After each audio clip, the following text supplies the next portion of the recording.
Chapter 16, Mixing the Dream. It was dark now. The night had already begun. The BFG, with Sophie sitting on his hand, hurried into the cave and put on those brilliant blinding lights that seemed to come from nowhere. He placed Sophie on the table. "Stay there, please," he said, "and no chittering. I is in needing to listen only to silence when I is mixing up such a naughty, plexicated dream as this." He hurried away from her. He got out an enormous empty glass jar that was the size of a washing machine. He clutched it to his chest and hurried towards the shelves on which stood the thousands and thousands of smaller jars containing the captured dreams. "Dreams about giants," he muttered to himself as he searched the labels. "The giants is guzzling human beings. No, not that one. Nor that one. Here's one, and here's another." He grabbed the jars and unscrewed the tops. He tipped the dreams into the enormous jar he was clutching, and as each one went in, Sophie caught a glimpse of a small sea-green blob tumbling from one jar into the other. The BFG hurried towards another shelf. "Now," he muttered, "I is wanting dreams about giggle houses for girls and about boggle boxes for boys." He was becoming very tense now. Sophie could almost see the excitement bubbling inside him as he scurried back and forth among his beloved jars. There must have been 50,000 dreams altogether up there on the shelves, but he seemed to know almost exactly where every one of them was. "Dreams about a little girl," he muttered, "and dreams about me, about the BFG. Come on, hurry up, get on with it. Now, where in the wonky world is I keeping those?" And so it went on. In about half an hour, the BFG had found all the dreams he wanted and had tipped them into the one huge jar. He put the jar on the table. Sophie sat watching him but said nothing. Inside the big jar, lying on the bottom of it, she could clearly see about 50 of those oval sea-green jellyfish shapes, all pulsing gently in and out, some lying on top of others, but each one still a quite separate individual dream. "Now we is mixing them," the BFG announced. He went to the cupboard where he kept his bottles of frobscottle, and from it he took out a gigantic egg beater. It was one of those that has a handle which you turn, and down below there were a lot of overlapping blades that go whizzing round. He inserted the bottom end of this contraption into the big jar where the dreams were lying. "Watch," he said. He started turning the handle very fast. Flashes of green and blue exploded inside the jar. The dreams were being whisked into a sea-green froth. "The poor things," Sophie cried. "They is not feeling it," the BFG said as he turned the handle. "Dreams is not like human beings or animals. They has no brains. They is made of zosimus." After about a minute, the BFG stopped whisking. The whole bottle was now full to the brim with large bubbles. They were almost exactly like the bubbles we ourselves blow from soapy water, except that these had even brighter and more beautiful colours swimming on their surfaces. "Keep watching," the BFG said. Quite slowly, the topmost bubble rose up through the neck of the jar and floated away. A second one followed, then a third and a fourth. Soon, the cave was filled with hundreds of beautifully coloured bubbles, all drifting gently through the air. It was a truly wonderful sight. As Sophie watched them, they all started floating towards the cave entrance, which was still open. "They're going out," Sophie whispered. "Of course," the BFG said. "Where to?" "Those is all little tiny dream bits that I isn't using," the BFG said. "They is going back to the misty country to join up with proper dreams." "It's all a bit beyond me, Sophie said. Dreams is full of mystery and magic, the BFG said. Do not try to understand them. Look in the big bottle, and you will now see the dream you is wanting for the Queen. Sophie turned and stared into the great jar. On the bottom of it, something was thrashing around wildly, bouncing up and down, and flinging itself against the walls of the jar. Good heavens, She cried. is that it?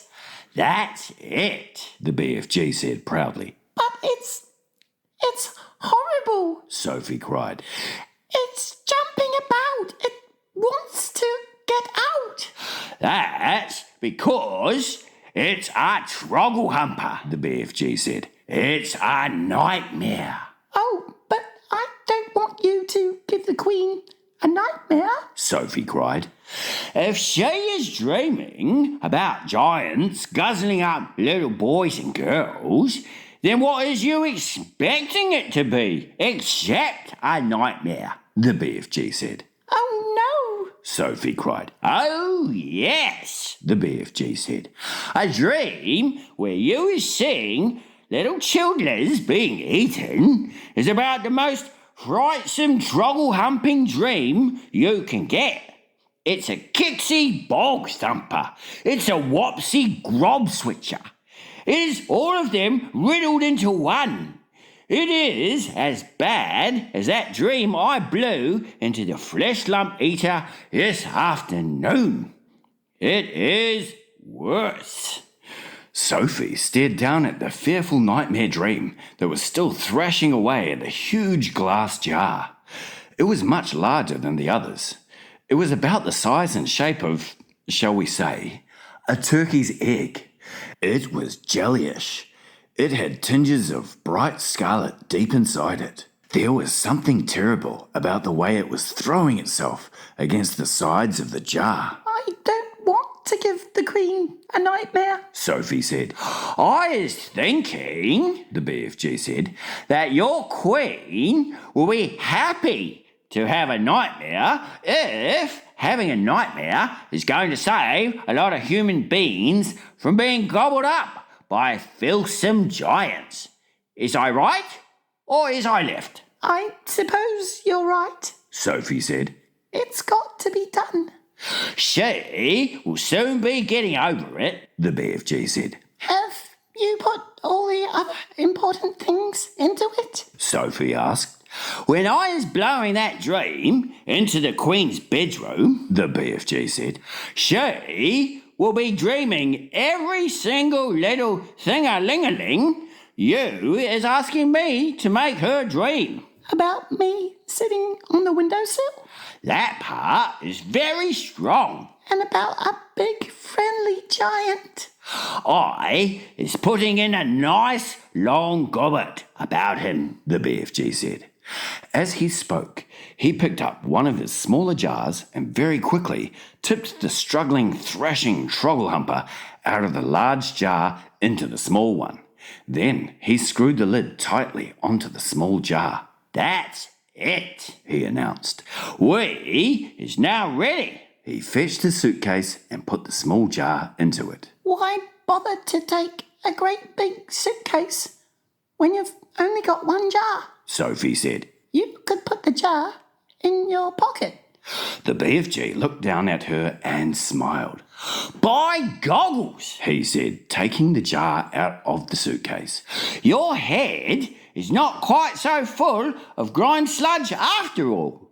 I can see you is not born last week. Thank you, kind sir, Sophie said, making a little curtsy from the tabletop. Is you ready to leave? The BFG asked. I'm ready, Sophie cried. Her heart was beginning to thump at the thought of what they were about to do. It really was a wild and crazy thing. Perhaps they would both be thrown into prison. The BFG was putting on his great black cloak. He tucked the jar into a pocket in his cloak. He picked up his long trumpet-like dream blower. Then he turned and looked at Sophie, who was still on the tabletop. The dream bottle is in my pocket, he said. Is you going to sit in there with it during the travel? Never. Cried Sophie. I refuse to sit next to that beastly thing. Then where is you going to sit? The BFG asked her. Sophie looked him over for a few moments. Then she said, If you would be kind enough to swivel one of your lovely big ears so that it is lying flat like a dish, that would make a very cosy place for me to sit. By gumbo, that is a squackling good idea, the BFG said. Slowly, he swiveled his huge right ear until it was like a great shell facing the heavens. He lifted Sophie up and placed her into it. The ear itself, which was about the size of a large tea tray, was full of the same channels and crinkles as a human ear. It was extremely comfortable. I hope I don't fall down your ear hole, Sophie said, edging away from the large hole just beside her. Be very careful not to do that, the BFG said. You would be giving me a cronking earache. The nice thing about being there was that she could whisper directly into his ear. You is tickling me a bit, the BFG said. Please do not jiggle about. I'll try not to, Sophie said. Are we ready? Are we? Yelled the BFG. Don't do that. I didn't do anything, Sophie said. You is talking too loud. You is forgetting that I is hearing every little thing-a-ling-a-ling 50 times louder than usual. And there you is, shouting away right inside my ear. Oh, gosh, Sophie murmured. I forgot that. Your voice is sounding like thunder and trumpets. I'm so sorry. Sophie whispered. Is that better? No, cried the BFG. It sounds as though you is shooting off a blunderbuss. Then how can I talk to you? Sophie whispered. Don't, Cried the poor BFG. please don't. Each word is like you is dropping buzz bombs in my ear hole. Sophie tried speaking right under her breath. Is this better? She said. She spoke so softly she couldn't even hear her own voice. That's better, The BFG said. now I is hearing you very nicely. What is it you is trying to say to me just now? I was saying, are we ready? We is off. Cried the BFG, heading for the cave entrance. We is off to meet Her Majesty, the Queen. Outside the cave, he rolled the large round stone back into place and set off at a tremendous gallop.